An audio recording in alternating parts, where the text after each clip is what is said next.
perbenturan utama dalam membangun perekonomian sebuah negara itu selalu ada dua sisi yang kadang-kadang agak cukup sulit didamaikan. Dan kita lihat kecenderungan Pak Prabowo saat ini mencoba mencari sintesis di antara dua perdebatan yang cukup hebat ini, Mas Andi. Oke, dalam kapitalisme, pengusaha itu juga jangan dinihilkan, dan itu dikemukakan oleh Pak Prabowo secara letterlek. Pengusaha silahkan mencari untung, tapi jangan serakah. Di sisi yang lain, ada buruh yang tidak boleh dieksploitasi secara penuh. Yang saya ingat kalimat Pak Prabowo ketika akan menjanjikan kebijakan soal ojek online. Kita tahu bahwa tuntutan-tuntutan yang disuarakan kaum buruh sudah lantang diwakilkan oleh para ketua dan presiden Serikat Buruh. Dan akhirnya di DPR, Profesor Subidaso Ahmad menegaskan bahwa DPR menampung seluruh aspirasi yang dikemukakan buruh. Ini cukup jarang bahwa saat ini buruh diberikan keleluasaan untuk merancang draft yang nantinya akan disahkan oleh DPR. Dengan adanya duet Presiden Prabowo Subianto dan Profesor Subidaso Ahmad di dua kanal yang berbeda ini memberikan pemandangan dan pengalaman yang cukup berbeda dalam arungan demokrasi kita, Mas Ani. Meskipun banyak kritik yang diarahkan akan mengganggu check and balances, saya lihat malah poin penting dari kerjasama eksekutif legislatif ketika eksekutif memiliki program-program yang cukup baik untuk masyarakat piramida yang ada di bawah, ternyata cukup leluasa diwadahi dalam konteks artikulasi agregasi di DPR. Jika 60 tahun terakhir kebijakan selalu memberikan relaksasi terhadap piramida atas, saat ini prioritas itu sudah mulai bergeser. Liberalisme kapitalisme mendapatkan tantangan serius dengan hadirnya Presiden Prabowo Subianto, dan ini kabar baik untuk mayoritas masyarakat Indonesia.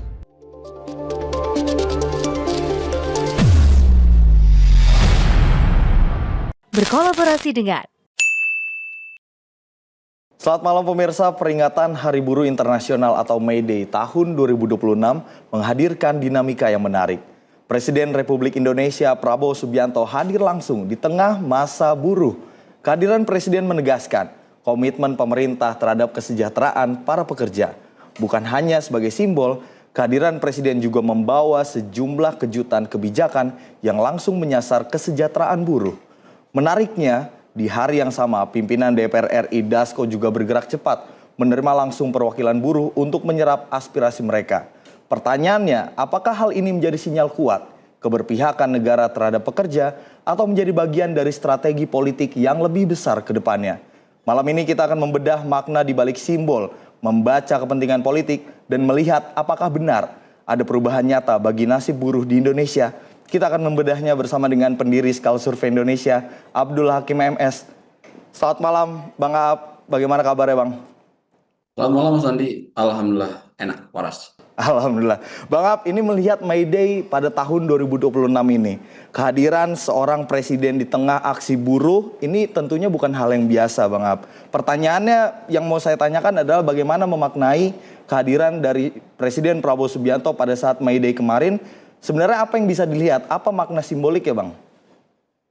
Ya, Mas Andi, memang cukup menarik ya kalau melihat kiprah pemerintahan Pak Prabowo. Sudah dua kali perayaan May Day, dan dalam dua kali perayaan itu Pak Prabowo hadir langsung di tengah-tengah masa buruh, baik itu masa buruhnya pun di tengah pimpinan-pimpinan serikat buruh yang terkumpul dan terkonsentrasi menjadi satu. Ini adalah pandangan tidak biasa jika kemudian saya lihat dalam konteks Indonesia.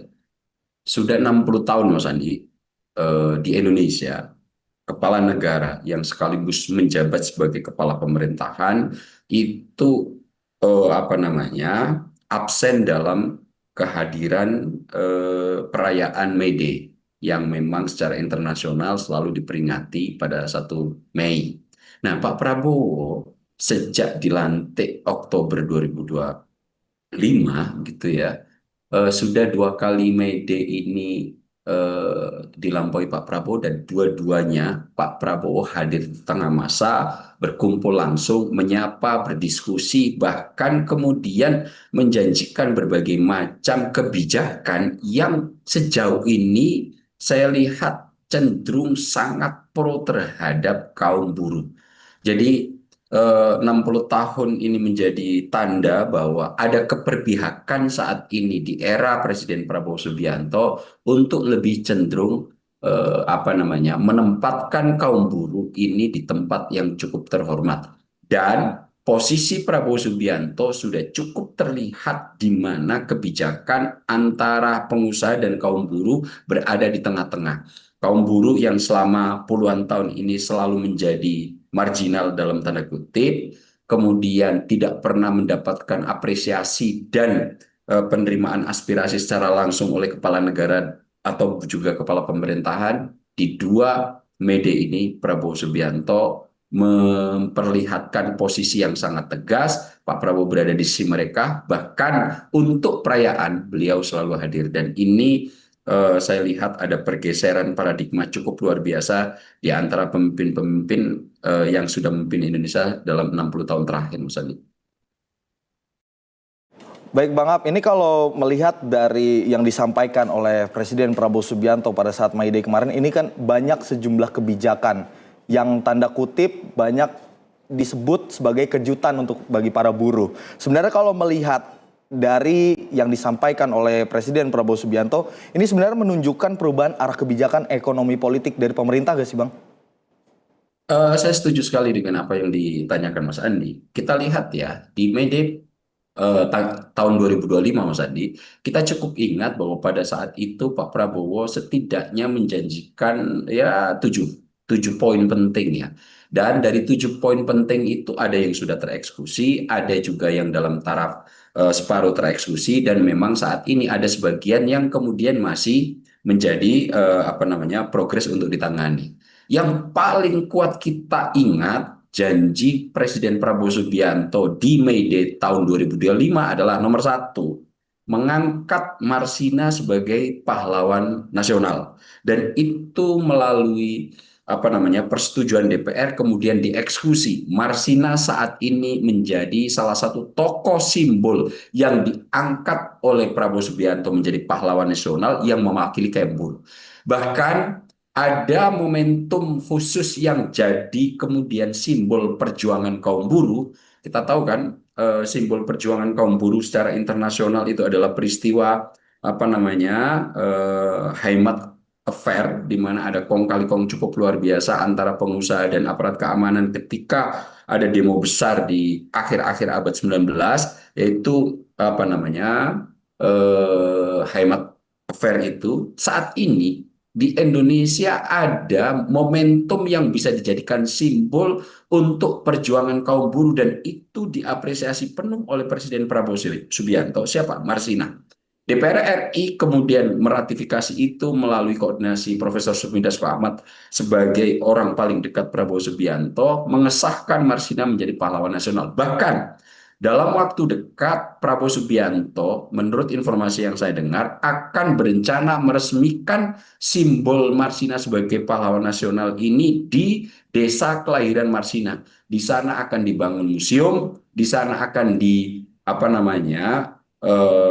sematkan bagaimana sejarah May Day, bagaimana Marsina, ketegaran seorang buruh yang harus meninggal dan kehilangan nyawa memperjuangkan haknya, dan itu dihargai dengan cukup serius. Itu janji Prabowo Subianto di May Day 2025 yang saya ingat dan saat ini sudah tereksekusi.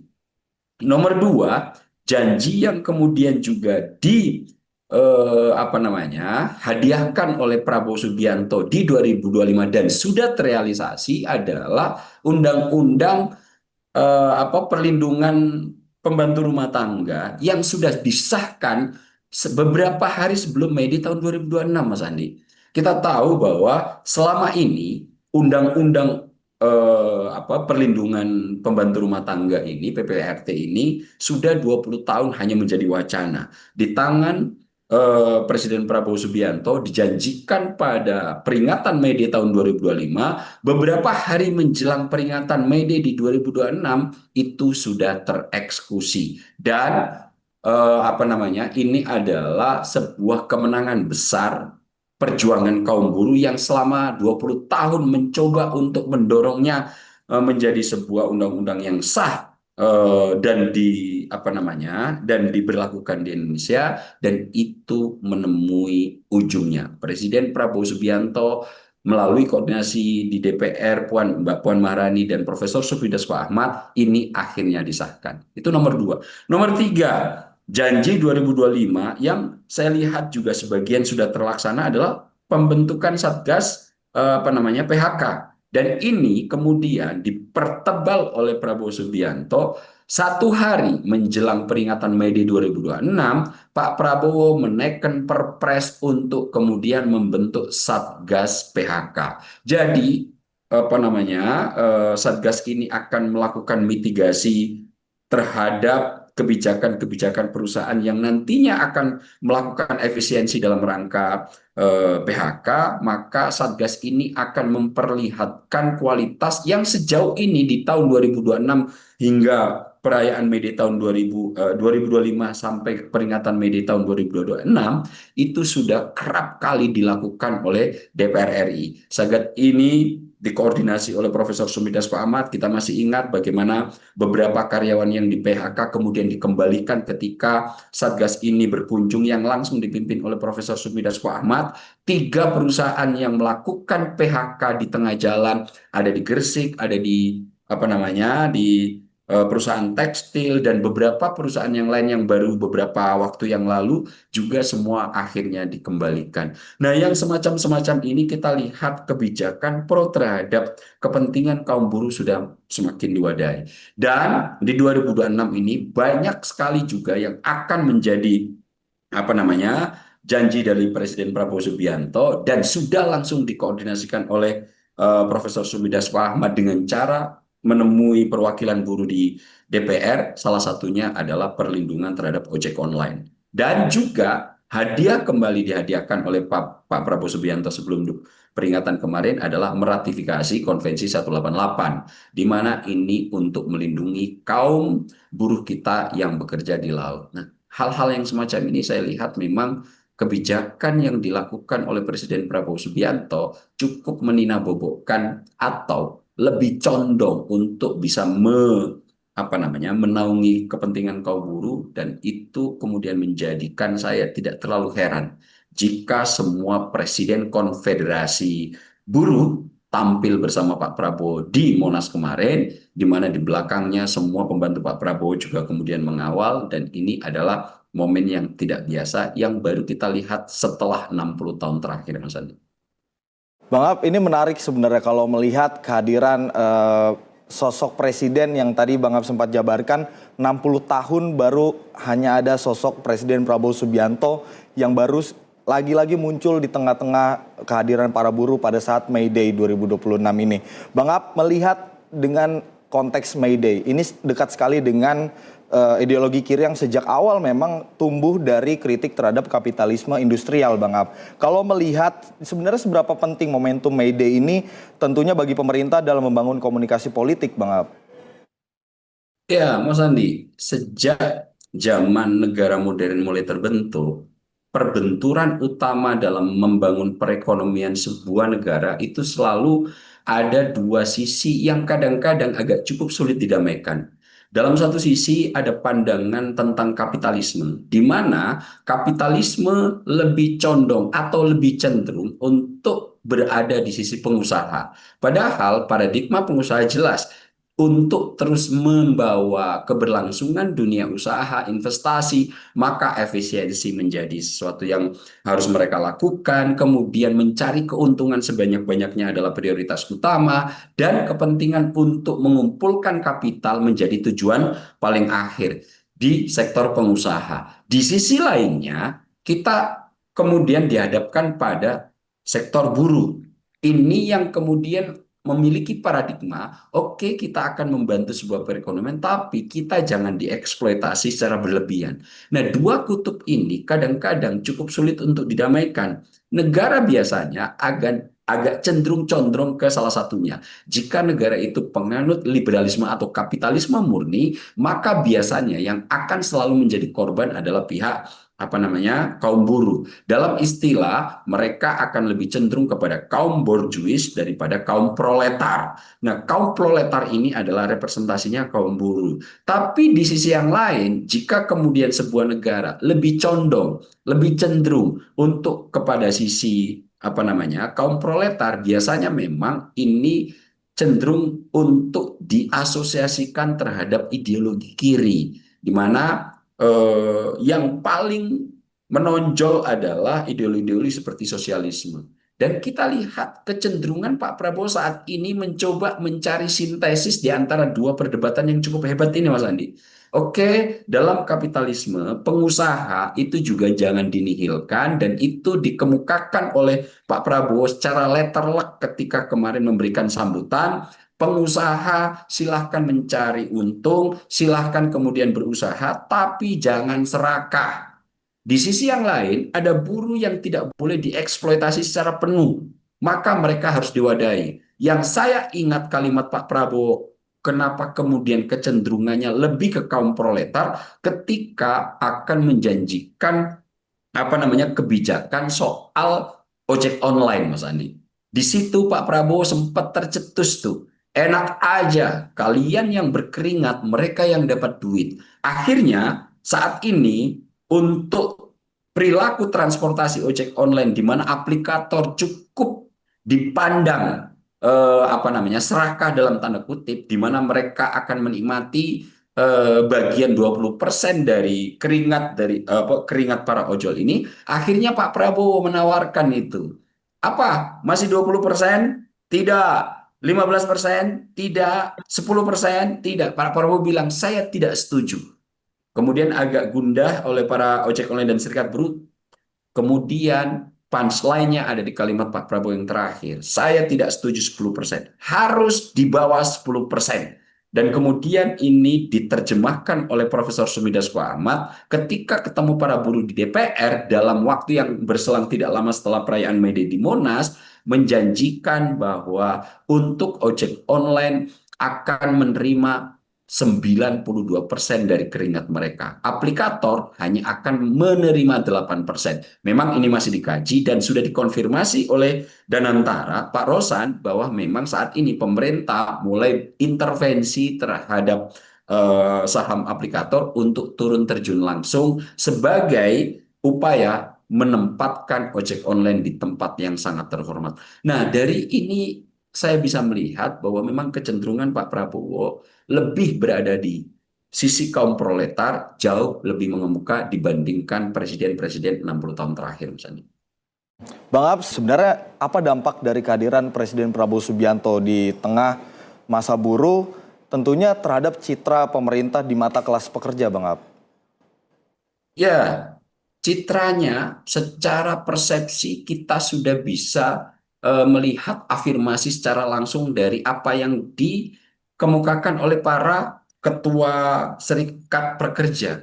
Maka dengan kehadiran presiden yang ini cukup jarang ditemui di Indonesia selama 60 terakhir, maka kemudian para ketua atau presiden serikat buruh ini tidak segan, tidak sungkan untuk kemudian memberikan dukungan penuh terhadap Presiden Prabowo Subianto yang selama ini telah banyak mewadahi aspirasi dan kepentingan mereka yang 60 tahun terakhir ini tidak pernah ditoleh oleh presiden sebelumnya. Nah, situasi-situasi yang semacam ini adalah pertanda baik bagi kaum piramida bawah kelas sosial kita. Ternyata Presiden Prabowo Subianto saat ini lebih cenderung kepada piramida bawah dalam berbagai macam kebijakan. Dan ini tentu tanda-tanda baik untuk pengelolaan negara ke depan misalnya. Sebenarnya menarik apa yang dilakukan oleh Presiden Prabowo Subianto, Bang Ab. Tapi sebenarnya ujian sesungguhnya adalah bukan di panggung, melainkan implementasinya. Seberapa besar, Bang Ab, tantangannya dalam mengimplementasikan Apa saja yang disampaikan oleh Presiden pada saat perayaan Hari Buruh kemarin, Bang Ab? Ya, Mas Andi. Kalau kita lihat ya, kadang-kadang orasi di atas panggung itu akan menggelegar dan terkesan sangat cukup luar biasa, dan ini banyak kemudian menjadi apa namanya candaan atau ejekan, hanya sebuah hipokrit semata. Meledak-ledak di panggung tapi implementasinya akan menjadi hambatan serius. Akan tetapi saya melihat dalam setahun terakhir sejak perayaan May Day 2025, kemudian sekarang menuju ke 2026 yang beberapa hari yang lalu, saya lihat meskipun Pak Prabowo cukup berapi-api, tapi ternyata cukup berbanding lurus dengan kebijakan-kebijakan yang akhirnya terlihat nyata keberpihakan Pak Prabowo terhadap kaum proletar. Di mana misalnya, saya kasih contoh paling sederhana. Tuntutan tahun 2025 itu terkait aspirasi buruh, salah satunya meskipun tidak belum atau belum diwadahi secara keseluruhan oleh Pak Prabowo, menolak tenaga outsource. Nah, saat ini sebelum May Day kemarin, Pak Prabowo memerintahkan Pak Yasserli, di mana beliau adalah Menteri Ketenagakerjaan, untuk menandatangani sebagian tenaga outsource untuk sektor-sektor tertentu sudah ditiadakan. Nah, yang semacam ini adalah aplikasi dan implementasi di lapangan, di mana sangat tergantung untuk uraian teknis dari pembantu Pak Prabowo. Namun saat ini kalau kita lihat di sektor eksekutif, saya lihat koordinasinya sudah mulai mapan. Contoh paling sederhana, tahun 2026 di Mede kemarin, di Monas, di mana Pak Prabowo sampai harus membuka bajunya hanya pakai kaos dalam untuk dilemparkan kepada kaum buruh, dan itu mendapatkan antusias yang cukup luar biasa.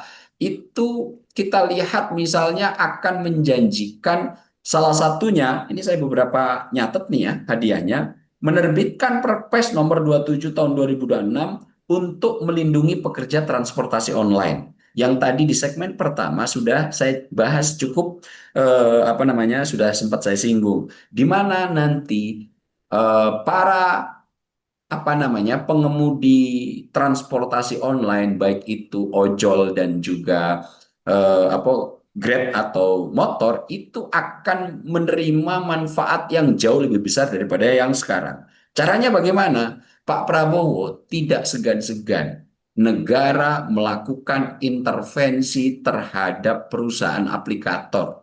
Saya mendengar, dan ini sudah dikemukakan dan dikonfirmasi langsung oleh apa namanya CEO Danantara, Pak Rosan, apa namanya Danantara akan mengambil bagian saham dari misalnya Goto, yang menjadi perusahaan pemilik modal terbesar di Gokar misalnya, Gojek.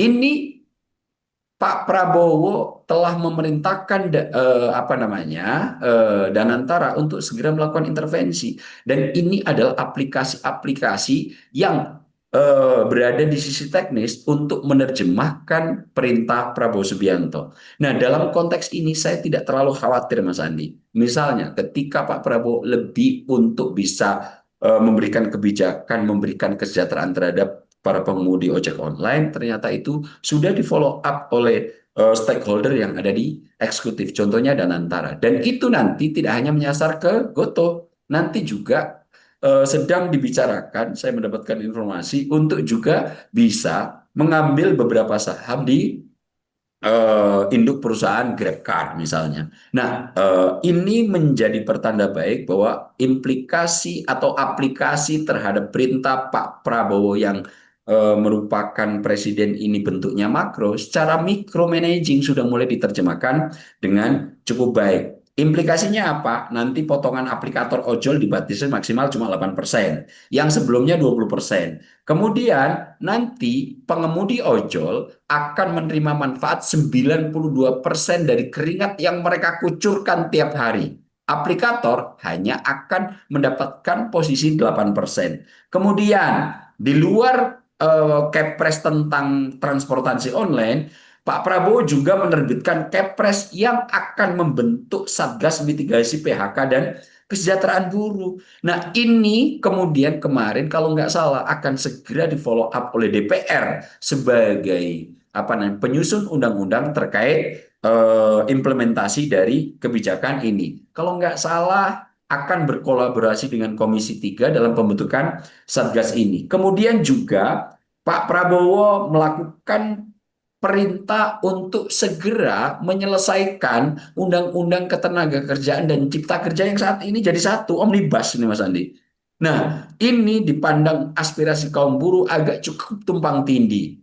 Dampaknya apa? Pak Prabowo memerintahkan nanti untuk undang-undang ketenaga kerjaan akan dibikin satu kodifikasi sendiri dan undang-undang untuk cipta kerjanya itu dikodifikasi undang-undang sendiri. Nah, yang semacam-semacam ini saya lihat Menteri Ketenagakerjaan sudah melakukan kajian untuk mitigasi bagaimana ini akhirnya bisa dijalankan dan target Pak Prabowo Undang-Undang Ketenagakerjaan yang kemarin keputusan Mahkamah Konstitusi sudah apa namanya menyeruakan bahwa harus ada keperpihakan yang cukup luas terhadap kaum buruh itu sudah mulai diwadahi dan Pak Prabowo memerintahkan tahun 2026 Undang-Undang Ketenagakerjaan yang baru harus sudah selesai dan saya lihat kemarin dari beberapa apa namanya eh, doorstop yang dilakukan kepada Pak Yaserli ini sudah mulai akan dibahas. Nah, semacam-semacam ini sepertinya saya nggak cukup khawatir Mas Ani dengan keseriusan Pak Prabowo yang memang menitik beratkan sektor kaum buruh dan piramida bawah masyarakat Indonesia ini untuk diaplikasikan. Ada yang masih tertatih-tatih, ya, tapi secara keseluruhan apa yang digelorakan Pak Prabowo di atas podium sejauh ini merujuk pada fakta janji 2025 perayaan May Day dan kemudian batasnya perayaan May Day 2026 sudah banyak sekali yang dieksekusi oleh pemerintah Mas Andi. Bang Ab, ini kalau berbicara soal apa yang disampaikan oleh Presiden, mulai dari potongan aplikator ojol yang dibatasi maksimal hanya 8%, yang tadi Bang Ab sempat jabarkan yang sebelumnya 20%, kemudian juga menginginkan para ojol ini menerima 92% dari harga yang ditetapkan oleh aplikasi. Kemudian juga ada yang dijanjikan oleh Presiden soal daycare untuk anak kaum buruh. Ini kan merupakan standarisasi yang disampaikan Presiden kepada perusahaan-perusahaan. Namun yang mau saya tanyakan Bang Ab, kalau kebijakan pro buruh ini dilakukan, bagaimana dampaknya terhadap pengusaha nanti Bang Ab? Apakah nanti akan ada komunikasi lebih lanjut pada para pengusaha ini atau seperti apa Bang?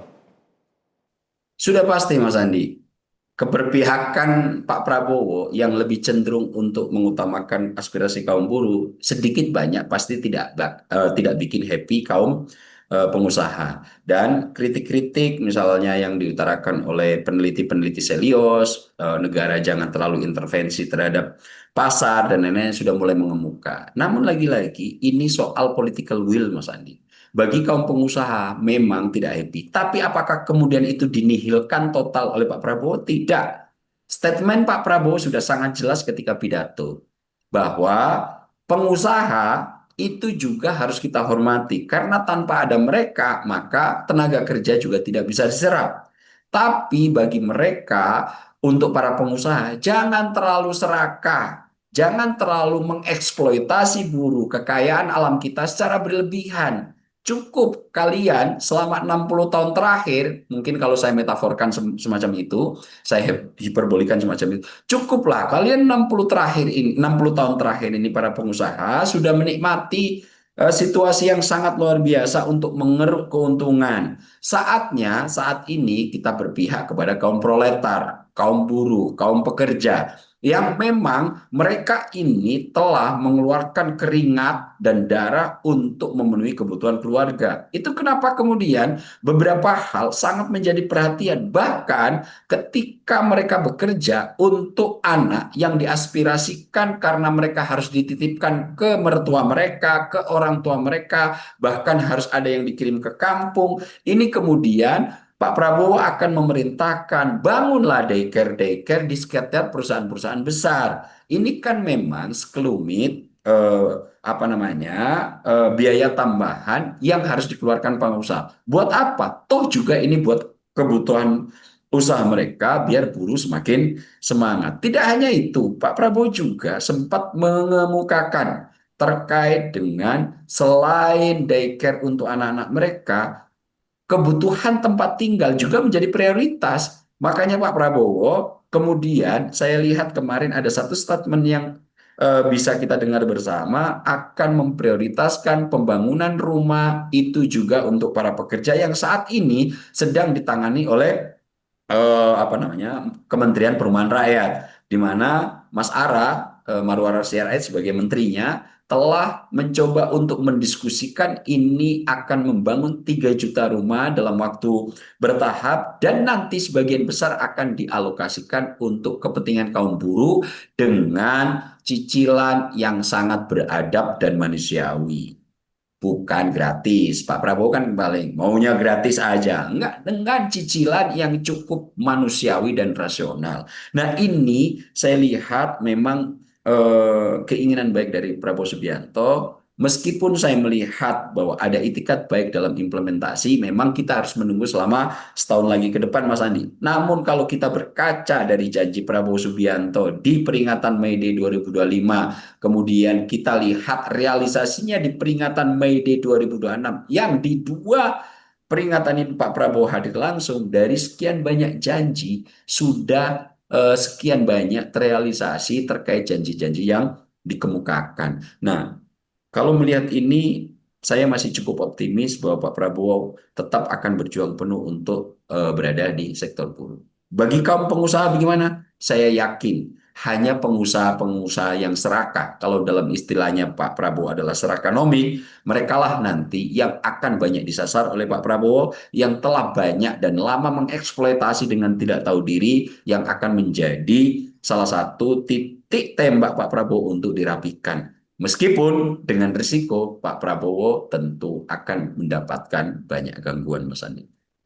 Ya itu dia, tentunya gangguan-gangguan itu yang sering kita bahas Bang Ab. Setiap ada kebijakan yang menyasar rakyat bawah, ini pasti tentunya akan ada gangguan. Nah ini yang mau saya pertanyakan dari tadi, sebenarnya gangguan-gangguannya itu bentuknya seperti apa. Tapi kalau daripada kita membahas itu Bang Ab, yang ingin saya tanyakan, kemarin perayaan May Day ini begitu meriah, begitu cukup berhasil dari sisi pemerintah kalau kita lihat di media sosial, kemudian dari berita-berita dari media konvensional, ini semua narasinya positif. Tapi yang mau saya tanyakan ke Bang Aap, sebagai ada perspektif dari pengamat, bagaimana Bang Aap mengamati apa sebenarnya indikator keberhasilan dari perayaan peringatan Hari May Day kemarin, dan tentunya baik dari sisi pemerintah maupun juga dari sisi buruh Bang Aap? Ya, kita tidak terlalu rumit untuk mengukur indikasinya, Mas Andi. Saya catat di 2025 itu mungkin ada 6-7 yang paling krusial menjadi janji dari Pak Presiden.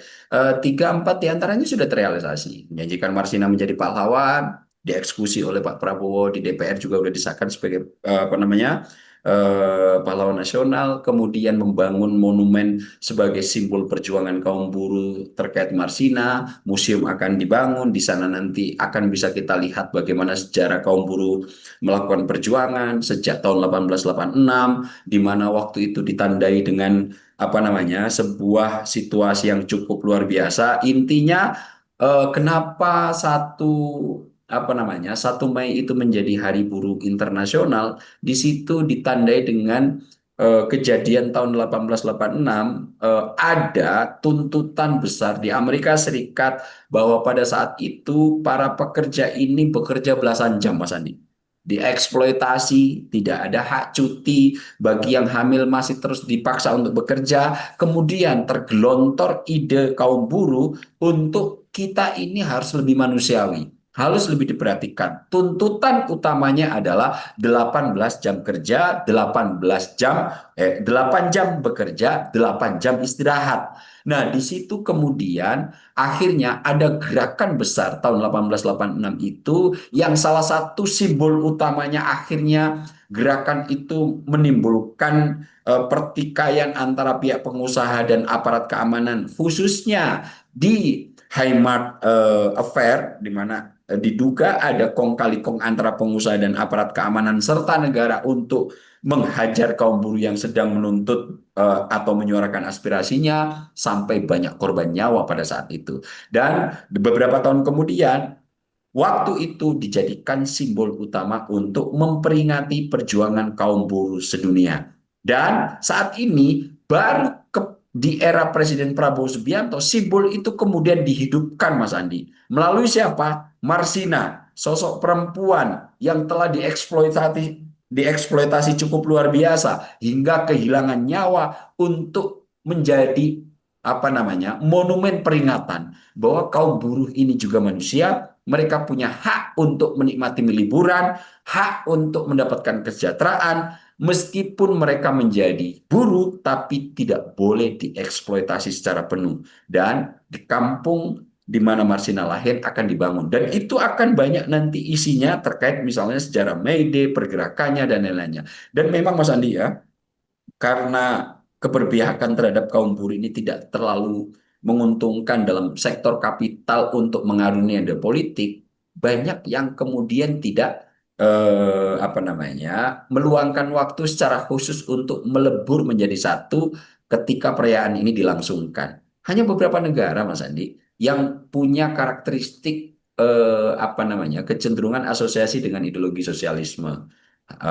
Mungkin di Venezuela, kemudian di Brazil, itu beberapa negara yang kerap kali memang ketika perayaan kaum buruh presidennya turun langsung, termasuk menjadi salah satu yang kemudian ada di sisi buruh ya Pak Prabowo Subianto. Nah, situasi-situasi yang semacam ini, menurut saya Mas Andi, ini adalah pertanda baik untuk keberpihakan terhadap kaum piramida bawah dalam struktur masyarakat kita. Jika 60 tahun terakhir kebijakan selalu memberikan relaksasi terhadap piramida atas, pengusaha dengan tax amnesty, dengan kelonggaran pajak, dengan subsidi yang lebih banyak dinikmati oleh tengah dan atas, saat ini prioritas itu sudah mulai bergeser. Saat ini liberalisme kapitalisme mendapatkan tantangan serius dengan hadirnya Presiden Prabowo Subianto menjadi presiden. Dan ini kabar baik untuk mayoritas masyarakat Indonesia. Bang Ab, kalau melihat dari sudut pandang politik, Bang Ab, apa sebenarnya yang bisa dimaknai oleh langkah pimpinan DPR ini, Bang Ab? Lagi-lagi sebelum mengarah ke situ, memang ya Mas Andi ya, peringatan May Day yang kemarin cukup luar biasa menurut saya. Biasanya kalau buruh selalu dihadang oleh pentungan dan barikade kepolisian, hari ini yang 1 Mei kemarin itu betul-betul kita melihat bagaimana pemerintah dalam arti luas, baik eksekutif dan legislatif, menampung aspirasi dengan sangat elegan, dengan sangat terbuka, dengan sangat leluasa untuk merangkul semua keinginan unek-unek yang kalau kita bahaskan sebagai aspirasi di 2 kanal pemerintahan yang berbeda. Di Monas, Pak Prabowo menjadi simbol untuk kemudian menyuarakan kepentingan kaum buruh, menjanjikan kebijakan yang pro mereka, bahkan kemudian menghadiahkan beberapa kebijakan yang selama ini terkatung-katung seperti Undang Perlindungan Pembantu Rumah Tangga disahkan, kemudian Satgas mitigasi PHK dibentuk, kemudian untuk konvensi-konvensi dan ratifikasi terhadap beberapa aturan seperti Konvensi 188 untuk perlindungan ABK kapal di laut disahkan. Jadi di peringatan 1 Mei kemarin saya melihat hal yang sangat berbeda. Jika kemarin-kemarin masa pengunjuk rasa untuk menyampaikan aspirasi dari kalangan kaum buruh ini selalu dihadang pentungan dan barikade polisi, kemarin dialog yang cukup indah terjadi.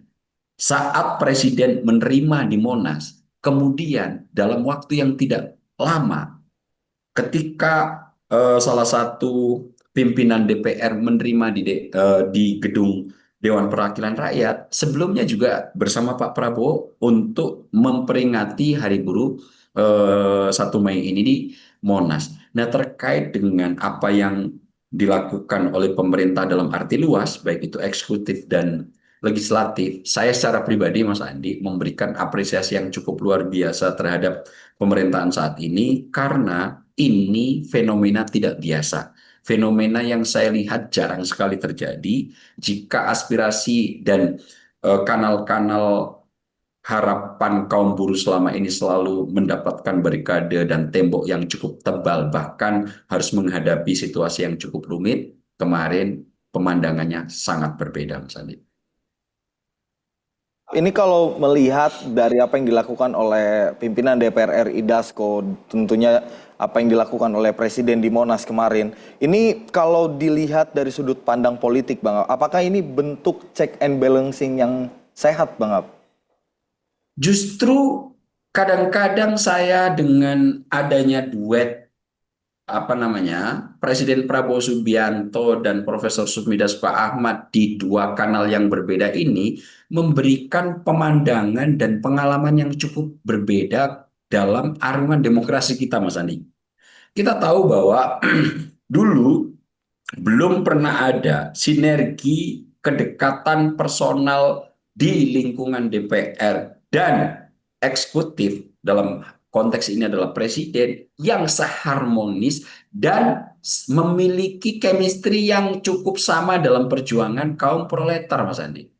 Jika dulu paradigma untuk DPR ketika ada pengunjuk rasa, barikade, kawat berduri, barikade pentungan, barikade aparat keamanan untuk menghalau mereka agar tidak masuk ke ruang DPR, akan tetapi dalam setahun terakhir ini kita melihat pemandangan yang berbeda. Dan apa yang disuarakan di Monas kemudian perlu artikulasi untuk dibuat bagaimana kebijakan undang-undangnya di DPR. Dan ini cukup ciamik dilakukan oleh Profesor Sufmi Dasko Ahmad sebagai salah satu pimpinan di lembaga legislatif. Kita tahu bahwa tuntutan-tuntutan yang disuarakan kaum buruh sudah lantang diwakilkan oleh para ketua dan presiden Serikat Buruh.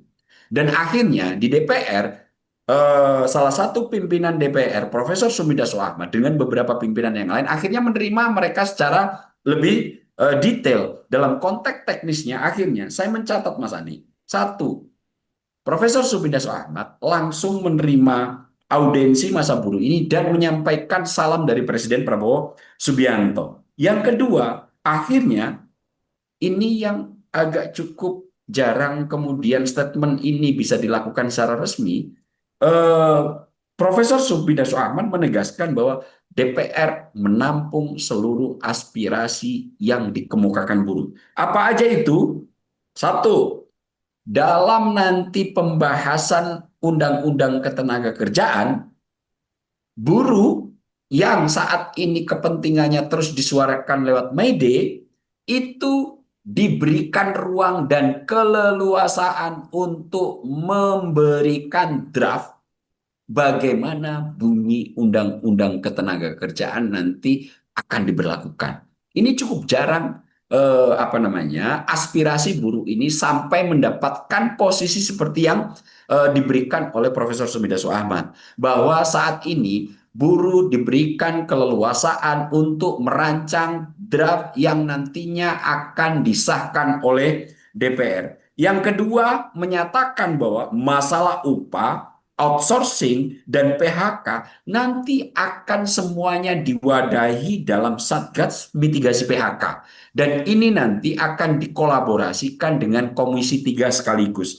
Nah, yang berikutnya, untuk melihat dan mempercepat penyelesaian saat ini dalam sektor konflik agraria, Profesor Sufmi Dasko Ahmad menjanjikan akan membentuk tim semacam comment center, di mana kita tahu, Mas Andi, sistem pertanahan kita sangat tumpang tindih. Satu tanah banyak memiliki pemilik, dan bahkan kadang-kadang pada waktu yang lalu ini melibatkan kelembagaan negara.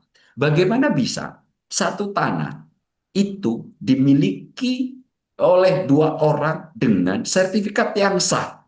Dan hal-hal yang semacam ini cukup lumrah terjadi. Bahkan ada yang sudah dibangun rumah, rumahnya itu sudah bersertifikat SHM. Pada saat kemudian ketika rumah ini sudah lunas, ada gugatan tumpang tindih, penggugatnya menang, itu bisa digusur. Nah, yang semacam-semacam ini kemudian salah satu aspirasi buruh yang diterima oleh DPR akan mewadahi untuk membentuk semacam comment center, mewadahi tumpang tindih di sektor keagrariaan. Ini agak cukup jarang bisa terjadi. Yang berikutnya itu adalah siapa? Profesor Subidasko Ahmad menyampaikan langsung terhadap perwakilan buruh yang melakukan penyampaian aspirasi di DPR untuk kemudian Danantara masuk ke saham Gojek sebagai bagian dari upaya untuk menurunkan potongan aplikator menjadi 8%. Nah, yang semacam-semacam ini agak cukup jarang terjadi. Akhirnya saya merangkum dan tadi sempat membuat catatan Mas Andi,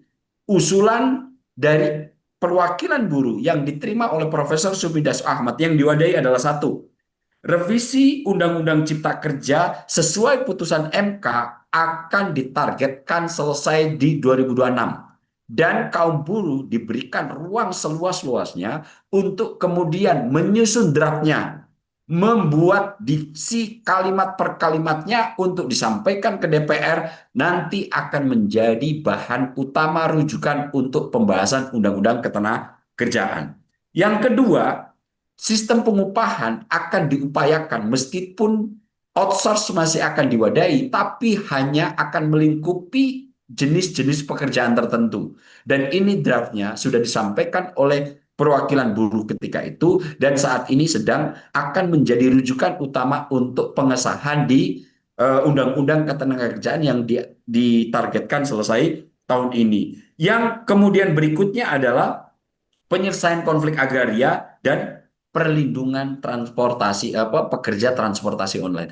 Nah, yang semacam ini saya melihat ternyata kanal yang awalnya disampaikan ke ranah eksekutif diterima langsung oleh Presiden Prabowo Subianto dan Presiden Prabowo hadir dan turut larut dalam perayaan itu, akhirnya mendapatkan implementasi atau follow up dalam proses artikulasi dan agregasi di DPR dengan sangat memadai. Siapa yang menjadi perwakilan? Profesor Subidasko Ahmad. Kita tahu dua sosok ini menjadi apa namanya ya, sosok guru eksekutif dan legislatif yang sejauh ini alhamdulillah kalau dalam pandangan pribadi subjektivitas saya telah cukup apa namanya ciamik bekerja sama untuk melahirkan kebijakan-kebijakan yang pro rakyat. Nah, ini menjadi indikator baik, ada sinergis antara eksekutif dan legislatif, meskipun banyak kemudian ini kritik yang diarahkan akan mengganggu check and balance, saya lihat malah di situ apa namanya poin penting dari kerjasama eksekutif legislatif ketika eksekutif memiliki program-program yang cukup baik untuk masyarakat-masyarakat piramida yang ada di bawah, ternyata cukup leluasa diwadahi dalam konteks artikulasi agregasi di DPR untuk menjadi undang-undang. Dan ini adalah kerjasama baik, belum pernah terjadi di era pemerintahan sebelumnya, dan sebetulnya ini menurut hemat saya menjadi pemerintahan yang sangat efektif dan efisien dalam mengeluarkan kebijakan. Untungnya kebijakan ini bukan untuk kong kali kong pada hal yang jahat, tapi ada di sisi kebaikan masyarakat mayoritas Indonesia yang berada di piramida bawah, Mas ini. Saya apresiasi terkait dengan hal Mas ini. Berarti duet antara pemerintah dan juga DPR ini bisa dibilang sangat efektif karena lagi-lagi jalur parlemen dalam menyampaikan aspirasi ini mampu menerjemahkan tuntutan para buruh yang tentunya kalau tadi yang Bang Ab jabarkan adalah berujung pada kebijakan yang konkret seperti itu Bang Ab. Tapi kalau melihat dari apa yang dilakukan oleh pimpinan DPR RI Dasko Bang Ab, apakah ini menggambarkan bahwa DPR RI menuju perubahan pendekatan terhadap khususnya para kelompok pekerja atau buruh Bang Ab? Saya lihat tidak hanya kelompok pekerja ini, Mas Andi, yang aspirasinya diwadahi dengan cukup baik. Telah banyak audiensi yang dilakukan oleh masyarakat terkait dengan apa namanya hal-hal yang dikeluhkan, misalnya ketidakadilan terhadap kaum buruh, apa guru sudah diwadahi oleh Profesor Subidasko Ahmad dan artikulasikan serta diagregasi menjadi undang-undang, kemudian ketidakberpihakan terhadap hukum juga diwadahi cukup leluasa oleh DPR. Bahkan kemarin sempat kejadian viral terkait dengan adanya kasus penggelapan yang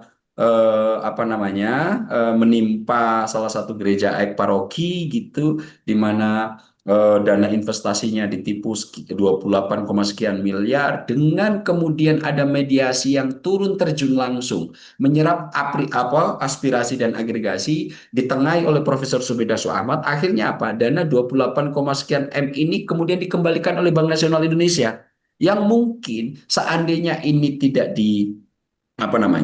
wadahi dan tidak dimediasi oleh salah satu pimpinan DPR, Profesor Subidaso Ahmad, mungkin ini akan terkatung-katung di pengadilan. Kemudian kasus kemarin terkait dengan Jaksa Agung yang sangat sembrono untuk melakukan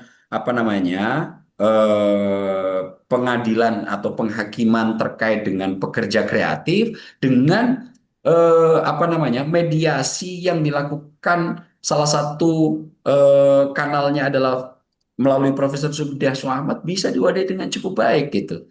Nah, saya melihat ini menjadi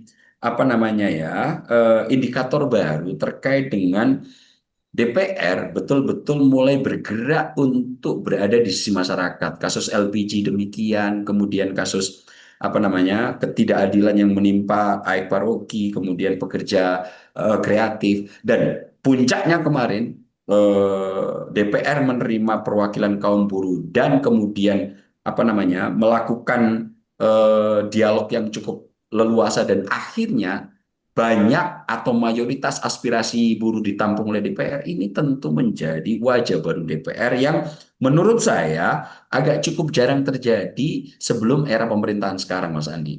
Tidak mencoba untuk membandingkan dengan yang lalu. Jika DPR kerap kali hanya turut larut dan sangat berkomentar terhadap hal-hal yang sensitif terkait urusan politik, akan tetapi saat ini mulai bergeser, kesibukan pembahasan dan energi yang dikeluarkan untuk kebijakan-kebijakan masyarakat bawah. Dan tentu ini adalah indikator bagus untuk mayoritas masyarakat Indonesia. Bagaimana DPR juga telah berdiskusi keras untuk menahan agar subsidi terhadap bahan bakar minyak juga tidak naik. Ini semua menjadi wajah baru DPR yang akhirnya untuk kaum piramida bawah, Mas Andi, kita tahu memang harga BBM naik, tapi hanya untuk tingkat Pertamax turbo ke atas. Untuk Pertamax dan Pertalite sampai detik ini DPR masih mampu memberikan saran terhadap eksekutif untuk menahan subsidi sehingga harganya tidak naik.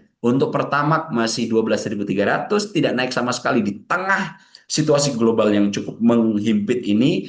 Pun demikian halnya dengan Pertalite, masih Rp10.000. Oke, untuk Pertamax turbo, Dexlite dan ke atasnya naik karena apa? Itu adalah konsumsi kalangan mayoritas atas, dan itu Pak Prabowo tidak segan untuk menaikkan. Untuk yang menyasar kepada kaum piramida tengah, batas bawah, itu akhirnya tetap dipertahankan. Subsidi dengan cukup kuat masih terus diupayakan oleh Presiden Prabowo Subianto, dan ini sebetulnya kabar baik untuk mayoritas masyarakat kita, Mas Anu.